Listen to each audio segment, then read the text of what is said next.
Welcome to In Studio from Simply Timeless. I'm your host, Jay Daniels. Earlier this year, I had the pleasure of chatting with guitarist Ron Jackson. His most recent album is a collection called Standards and Other Songs. We talked about some of the influences for that release, along with his love for the music of Bill Withers. Ron also talks about family, especially the budding career of his daughter, Lucia Jackson. We begin our conversation with Ron's childhood as he moved around the world with his father. My father joined the Marines when he was about, as soon as he possibly could, because, he grew up in a poor family with, as a foster kid. So he moved over, so he joined, he might have been 17 or 18. Then he got stationed in Japan for like a year and then went to the Philippines. I think he was a pen pal with my mother. So he got stationed at Subic Bay Naval Station, which was the biggest base in the world for a long time until it closed. I guess about 10 or 15 years ago. It was a while ago it closed. So I was born there, and that's where he met my mother. And I stayed there on and off until I was about 5. And then, it was really, I used to speak the language actually fluently because my father would go to Vietnam and he would come back and he couldn't understand what we were saying, because all we spoke was Filipino. It was actually my mother was from an island called Leyte, Leyte, which had a different dialect. So I used to speak that dialect. And I remember it being, my mother's family was kind of a wealthy family, and they split up a long time ago when I was a kid. But so I used to play, I used to go in the rice fields and watch them mill rice and watch them slaughter chickens. And it was really interesting, and go on boat rides and go in luau's where they cook a whole pig, on a pit with a pole through it, in the beach. It was just amazing. But that's all I remember. And then my father, we moved back to the States when I was about 5, and my mother and father split when I was about 7. You moved from place to place for a while, I would assume mainly because of your dad's work. Oh, yeah. We lived in Ohio, Texas, California, Hawaii, Virginia. My brother was born in Quantico Naval Station in Virginia. I spent nearly 30 years near Richmond. That's where I grew up. Oh, wow, really? Yeah. So we moved around a lot. Massachusetts was the last place we lived. It was a rough childhood, I thought. Because I would have stayed in place and then, make friends and then leave. And then you'd be heartbroken because you would lose friends, I suppose in one way it was preparing you for the road because with your music, you've toured around the country and around the world. So, this is not foreign territory for you. This was business as usual. I am curious because you moved so much and had so many influences, not only overseas in the Philippines, but also in the States. What were your early musical experiences like? What were you hearing, especially in your early years in the Philippines? I would assume outside of pop music from the States, you were hearing some of the more indigenous forms from there as well. Yeah, but I was so young, I don't remember. Yeah. That's the thing. I moved around, I was there till I was about 5. Most people don't remember anything before 5. So I remember a few things from like when I was 4, and that's about it. So I get that. I don't remember any music. That's the problem. When I started really listening to music, I was, when I really got into music when I was about 11 or 12, I was listening to rock. My father was really into actually R&B. Yeah. He was into the Four Tops, Temptations. He was really, really into Barry White, stuff like that. So, I love it. That music was amazing. Well, I grew up with that stuff too. We had 3 oldie stations in Virginia. One was in Richmond, one was in Fredericksburg, one was in Charlottesville. The Four Tops, the Temptations, Martha Reeves and the Vandellas. I knew that stuff before I knew jazz. Of course, it was way before my time, and I guess it was kind of during your heyday. But again, you were growing up. You were born in the mid '60s, so this music was popular right around the same time you were growing up, I suppose. Yeah, my dad was into it, but later on, when I went to high school, when my dad decided to stop moving, and that's when I stopped playing guitar. This little town in Massachusetts called Harvard. Western Massachusetts, near Acton, and there was a base near there. I forget what it was called, Fort Devens or one of those bases. It was, he would he joined the Air Force, the Marines, so, which was funny. And then he retired, but we were at a town near that base, and I started listening to rock music. So I was really into rock. I used to go see a lot of rock concerts. Van Halen, all kinds of bands, Jethro Tull, Foreigner, all these rock bands. Because the town where I was living in was I was one of the few black people in the town. So my friends, one of my best friends from high school, got me to playing guitar, and then some other friends of mine, we had a rock band, and I started playing in the Boston area when I was about 15. But at the same time, I was always interested in all kinds of different music, like acoustic music. I was into one of my friends was into jazz, and he talked about Pat Metheny, and then when I was in high school, I went to go see Pat Metheny, and I saw Miles Davis in high school. I started getting exposed to jazz then. Oh yeah, it was funny.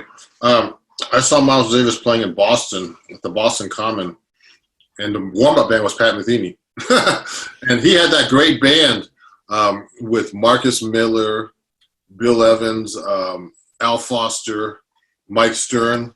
It was a great band. Really. And I remember I met Marcus recently at a club in New York. I was playing. Yeah. I told him I saw him there when I was a kid, because I hadn't really met him before. He had heard me. He was listening, hanging out at this gig I was playing at. And he said, I remember that gig. That was when Miles had his comeback. He was only 18 when he was playing with Miles. I was like, and I wasn't much younger because I was just in high school, so maybe I was a few years younger. But he was amazing, Miles. I saw him a few times, actually. And you saw quite a progression, I'm sure. You mentioned you picked up guitar, I guess, in your early teens.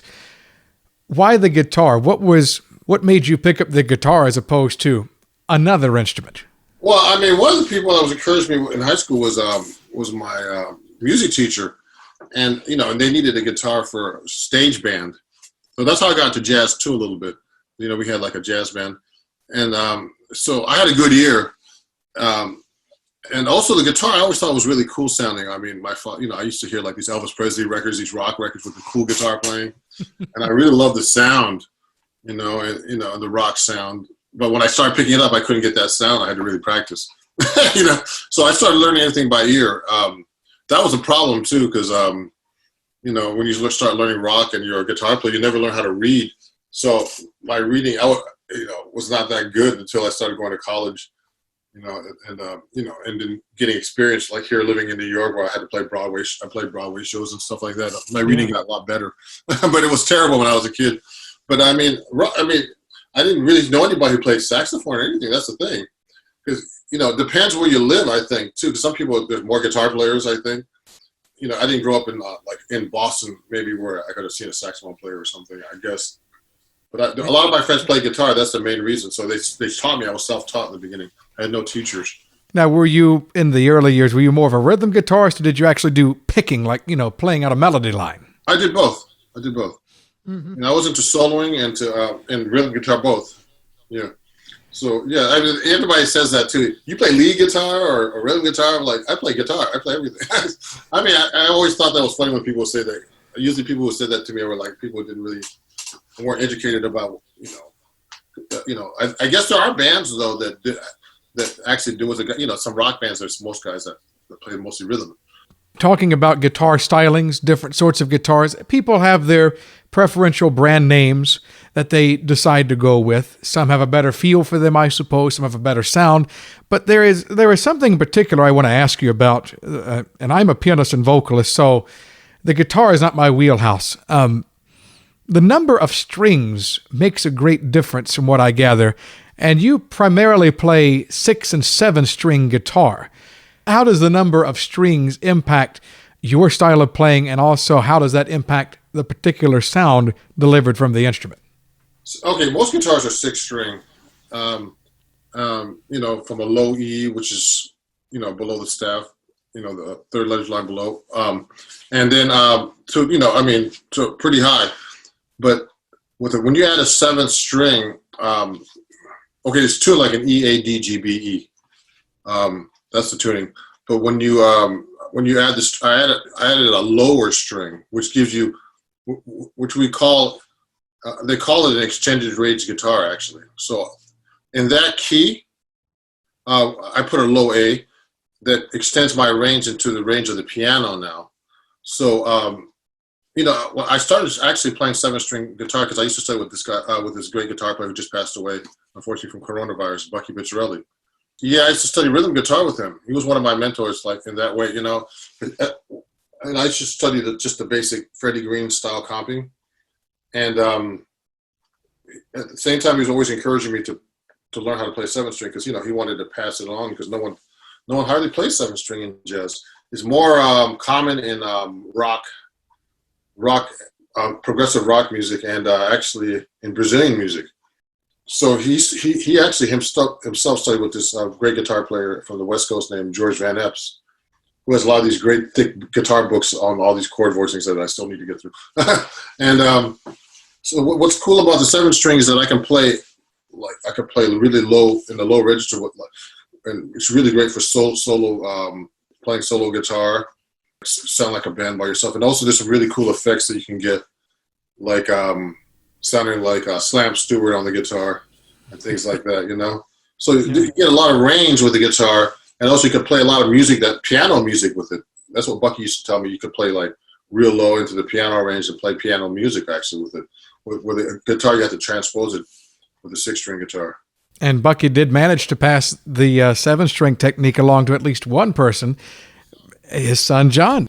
I actually, just before New York was locked down, I saw John in concert. He was there with his horn ensemble at Birdland. And my goodness, what a guitarist. He and Ken Poplawski did Avalon in the style of Benny Goodman together. That was a killer performance. And you've had many mentors along the way. I was reading actually a number of the artists that you've worked with, and that's something to be very proud of. And you've accomplished a lot, even from a young age. Let me see if my memory is holding up. It was in about 1991, and you were still in your mid-20s around that time, I think. Yeah, I had this record that came out called The Guitar Thing on Muse Records, which is now defunct for a long time. And it was a record of mostly, half my original, half standards, and in the West kind of, modern West kind of style. And I was very proud of that. And I had another record that came out on the same label, and another one. The second one was called, what was the second one called? But anyway, the second record, Thinking of You, was called, came out, and then the third one was in the can. And when Muse got sold to 32 Jazz years ago, they went bankrupt, so all my masters are gone, so you can't even find this stuff.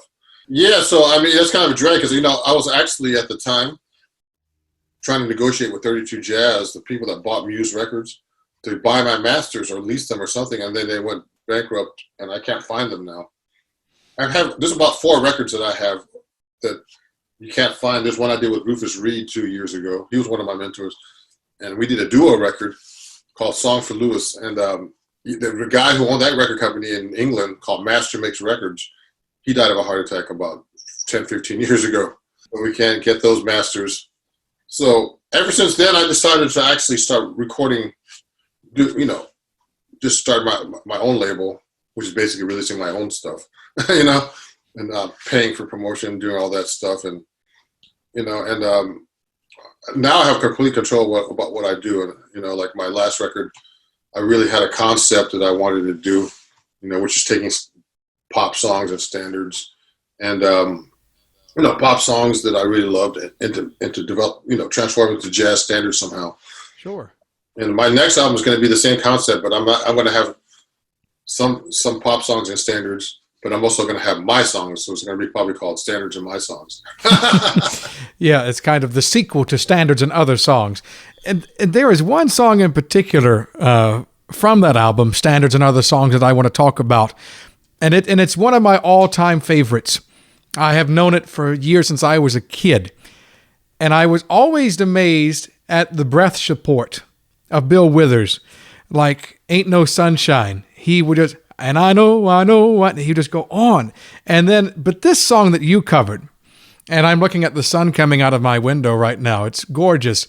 We think of the song Lovely Day from Bill Withers, and he passed away recently from some health complications. I want to ask you not only about that song, but about his work. How did that impact your own career? Surely he's one of the artists that you heard coming up, and he must have had some sort of impact. Oh, sure. I mean, for a while, I didn't even know that he had written "Lean on Me." You know, that was one of my favorite songs. You know, that I used to play it a lot. You know, just jamming or whatever. But I mean, I think he impacted everybody. I mean, he was just, his songs are really touching, and his background is, you know, is something to be. I don't know.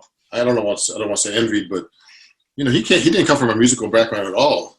He was an airline mechanic before he started doing music. So, you know, I mean, so he really spoke to people, average people, in his songs, you know, which was amazing. You know, Ain't No Sunshine, Use Me, Lovely Day, you know, and Lovely Day is this amazing. It was hard to record that song because there's like a lovely day, and you have to keep holding that. And then there's a background vocal, lovely day, and he's holding that note. That note I heard was one of the longest notes held in recordings for years. You know, for like, I don't know how many seconds. If you look on Wikipedia or one of those. And but you know, what's really interesting too. One of my good friends, who's the artistic director of Flushing Town Hall in Queens, they have a jazz concert series there. The last concert I actually played there was with Bucky. His uncle is Bill Withers. His name is Clyde Bullard. And his father, Clyde Bullard's father, was the director of A&R at Atlantic Records, called C.B. Bullard, years ago.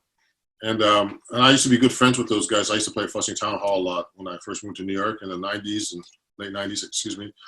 And so his uncle is Bill Withers. And I had talked to Clyde a couple of weeks ago when Bill died, and said, you know, gave my condolences. He sent me a few pictures of him with him, you know. But yeah, he was a big influence. You know, he's not like the most trained singer, but he sang great. You know what I mean? Like, he wasn't like polished, like, I don't know who you could compare him to, but, you know, but he was just like, you know, someone that could reach everybody. You were talking about taking these pop songs and then bringing them into sort of a jazz sphere. When you say that, what are the elements that you think about adding or enhancing within these songs to give them more of a jazz sound? Well, I mean, you have to, for example, Moon Dance is already a jazz swing song, actually. It was a hit, but it was a swing song already. So when I sound like, I had to think about it. When I did Lovely Day, I could have played that so many different ways. You know, I could have made a swing. For example, I think about how I could change the song to a swing song.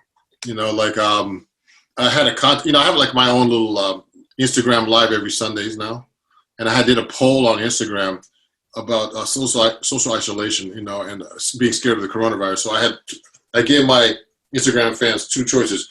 Which song do you like to be play in a jazz form? Don't Fear the Reaper, okay, which is a rock song, or I Will Survive. Yeah.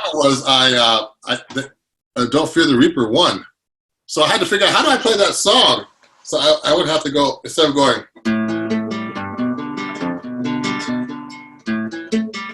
I have to go. Yeah. And then so you have to change the rhythm to make it fit the jazz form. So you have to make it a swing song. So you have to make the notes swing, because a lot of these songs, the notes are straight. I think about elements like that. Well, I took the song by Brian McKnight, Anytime, and it's a pop song, but I made it to a swing song. So I had to make all the notes. I had to make it, you know, a straight ahead swing with swing eighth notes, playing the melody with swing eighth notes and arranging it. But also, there's no harmony; it's only trio. So I had to think about the harmony in a trio guitar format, things like that. By the way, you know, you're not the only one in your family who is recording these days. I first became acquainted with you and your music, not through your own records, but through one from your daughter, Lucia Jackson. She did one back in 2018. And this is her first project, if I remember correctly. So it's not often that parents and their children get to share in this musical experience together. And she and I have not interviewed yet. She sent us a voice memo for one of our programs, but we have not. I have not heard her story yet. Was she one who from an early age that you knew would be getting involved in music, or was this something that came a little bit later in life for her? No, she was always involved with music. Actually, she had two paths. She started really young, and she actually grew up mostly in Spain because me and her mother split up when she was about 3. But she was always she studied with the best jazz conservatory over there called the Escuela Música Creativa in Madrid, and so she was a scholarship student there actually for vocals, but she also was a great dancer. So she decided when she came to New York, because she came back when she was 18, which was about 9 years ago, to study at the Alvin Ailey Jazz Dance School in Manhattan. She had a full scholarship there, so she decided to go to pursue dance. But also, I told her, don't, when you get here, don't don't work in a restaurant. Try to gig and sing and keep your vocals up. So she actually decided to do an Indiegogo campaign back in 2017. She raised about $13,000 toward this project to put out her first record. Because she had a lot of fans, as a vocalist. So that's how she got into this. She's been singing her whole life, but she's both equally good at dance too.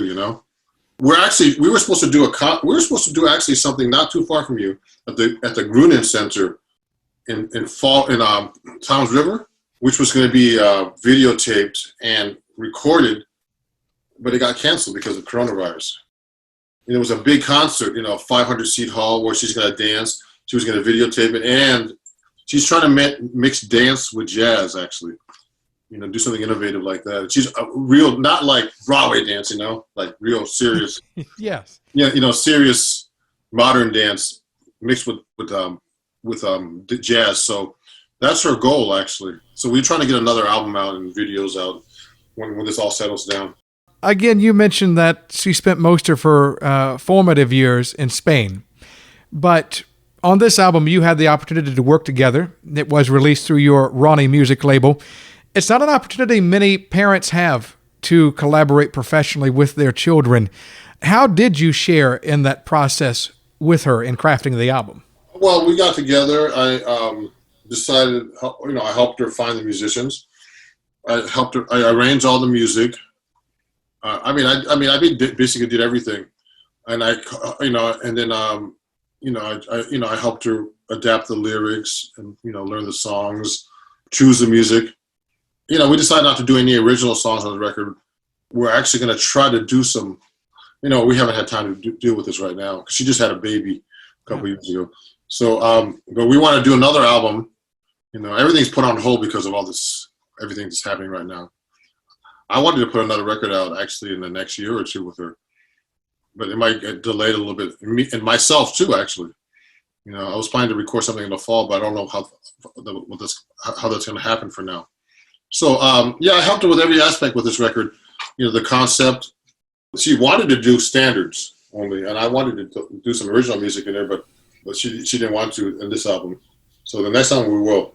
Not only have you been able to share this music with your daughter, and I realize that she went and learned a good bit at conservatory as far as her singing is concerned, but you also share your talents and your skill and mentorship to a number of students. I know that you have served on faculty at the New Jersey Performing Arts Center in Newark. You've also worked with Jazz at Lincoln Center, among other organizations in the area. Let me ask you this, Ron. Why is education to our youth so vital to the jazz industry? Well, I think it keeps jazz alive. That's one of the main reasons. And it keeps, it's always great to have, I think, the youth bring innovation to the music too. There's some really great young guitar players out there, and they have a different voice that's different from mine. I think, I'm not saying all of us, all older generation guitarists, because I always thought John Scofield was modern or somebody like that.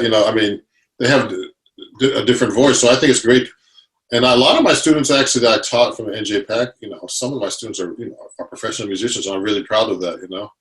I'm so happy to have helped them, and to mentor them. I had one of my students on my my Instagram live a couple of weeks ago. He's a professional musician in New York. So I'm really proud of that and helping these students out, And then I work for another program called Midori and Friends, and we teach inner city kids, basic guitar, just very, beginner guitar. So hopefully some of those students will decide to become professional musicians eventually. You not only share your music with your students, with your daughter, but also with a number of listeners through your performances, through your albums and collaborations. Music has definitely been a positive impact upon your life and others. But let me ask you one final question. Why music? It's because it's the only thing I know how to do. I always tell people that. I mean, I never learned anything. I mean, it's funny. It's always something I always wanted to do since I was a kid. So I just prepared myself. And no matter what, I never had a day job. I think the only day job I ever had was years ago when I first moved to New York and I was broke. I did the U.S. Census. I went around, in 1990. I was in my early 20s. And but I mean, the hardest part about being a musician, I tell my students that all the time, or tell everybody, it's just you just have to stick with it, no matter if you're starving or not. And you'll be able to. I think if you can stick with it, you'll be successful. You have to go up and you have to ride the storm. You have to figure out when you're only playing music, you figure out different ways of making a living somehow in music. So I have different ways. I'm a writer, I'm a composer, arranger. I teach, I tour, I have albums. So I get all kinds of different revenue streams from doing all that. But it's always music. It's always music related or something. That's how you do it, I think. Ron Jackson, our in-studio guest this week from Simply Timeless. His album is called Standards and Other Songs, and it's available from your preferred music service. You can find more information on Ron and his recordings by visiting the website ronjacksonmusic.com. Until we meet again, I'm Jay Daniels. Thanks so much for joining us in studio.